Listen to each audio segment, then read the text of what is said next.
Just hours from now, Secretary of State Tony Blinken will be on his way to a high-stakes visit in Beijing. The U.S. leaving the door open for a face-to-face meeting between Blinken and Chinese President Xi Jinping.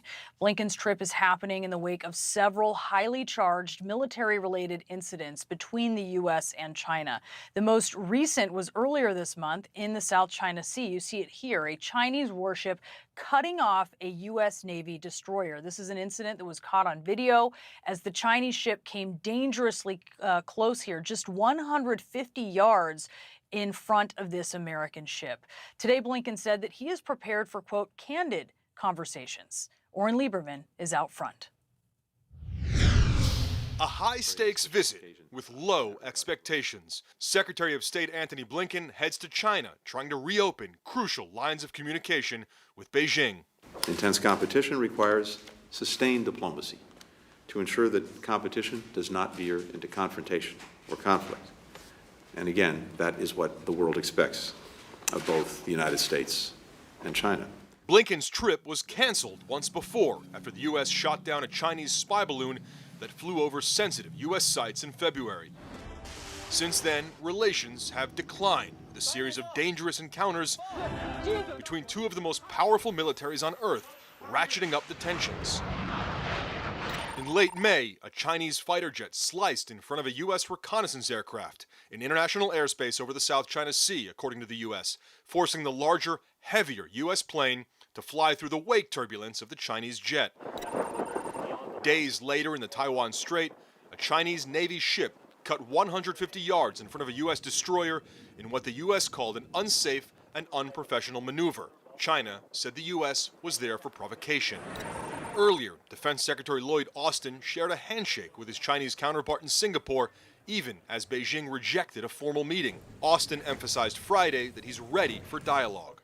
The door is open, and my phone line is open, and so they can pick up the phone and call at any time.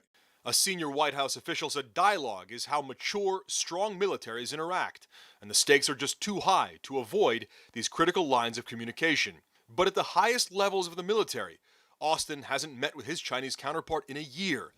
Blinken is now trying to thaw those frosty relations, as Beijing maintains a deep distrust about Washington's intentions for the region and for China. The U.S. needs to respect China's core concerns, stop interfering in China's internal affairs, and stop undermining China's sovereignty, security, and development interests in the name of competition.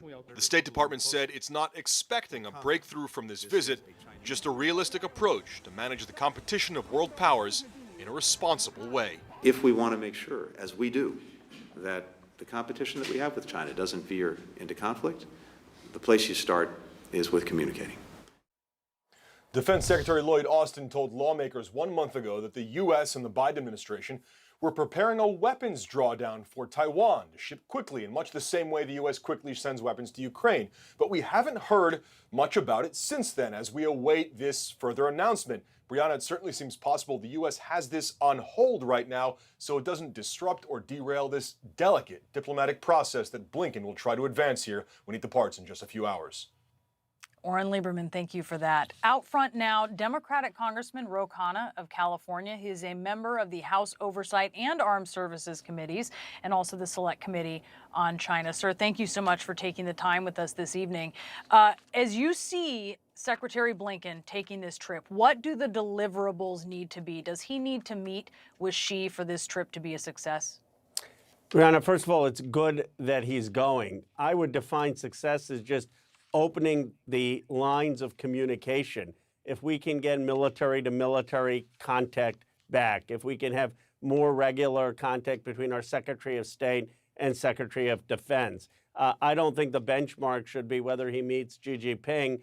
If that happens, that's good. But the benchmark should be how do we get communication going between our two countries.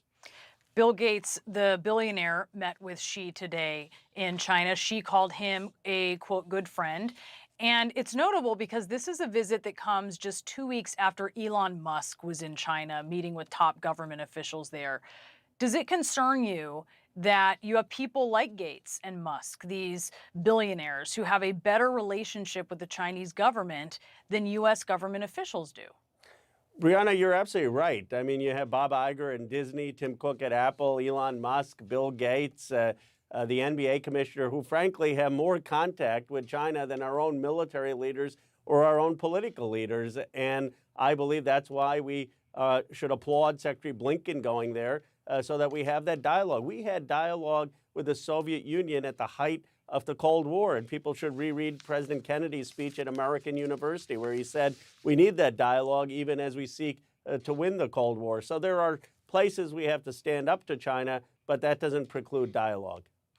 As I mentioned, you were on the Armed Services Committee, so I want to ask you about Republican Senator Tommy Tuberville, who is blocking more than 250 nominations of generals and admirals because of the Pentagon policy that provides reimbursement for travel and also paid time off for service members and their family members who are stationed in states where abortion is illegal so that they can receive reproductive care. I know you think Tuberville is wrong, and actually Mitch McConnell agrees with you, but does Defense Secretary Lloyd Austin need to engage with Tuberville as he is requesting? Well, we should not negotiate with Senator Tuberville, who was holding up key promotions for his own ideological agenda. I would never do that. Most Democrats wouldn't do that just to get our way to hold up these promotions. And it matters because one of the promotions being held up is our Joint Chiefs of Staff. And as you know, the General Milley has to retire by October. And if the president doesn't get his pick in place, then we'll have an acting Joint Chiefs of Staff, and that hurts our national security. So I just hope that on this, whatever other maneuvers he wants to do, that's his right, but he shouldn't hold up our military. Well, it's not held up yet, to be clear, but it Sure. will be held up if he continues to do this. And I hear what you're saying, not to negotiate with him. But what other option is there as you have Republicans like Cornyn, like Senator Cornyn, Senator Ernst, who are offering him these legislative alternatives, and he is just rebuffing people even in his own conference? I mean, what else can be done at this point? Well, I think this is for the leadership of the Republican caucus to figure out. I mean, they have responsibly supported the armed services. I mean, we have disagreements, but when it comes to our national security, when it comes to respecting our military, that's still, fortunately, a place where there's bipartisan agreement. And I hope Senator McConnell and Senator Cornyn will say there are lines you don't cross. And one of those lines is you don't hamper the president from getting the people he needs to keep this country safe, especially when we have threats in China and the threat of Taiwan. Congressman, thank you for joining us. Thank you.